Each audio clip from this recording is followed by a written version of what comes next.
Let's get started. Step 1.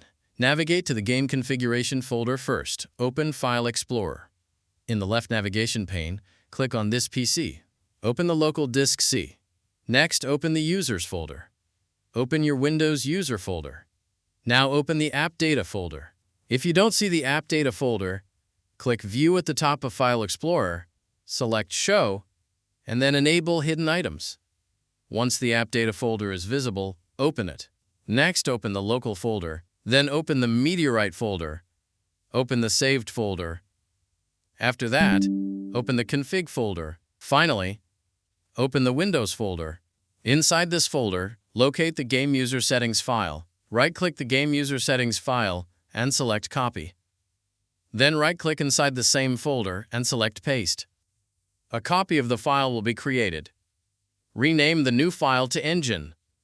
Now open the Engine file. Delete all of its existing content. Next, copy and paste the configuration text that you'll find in the description of this video.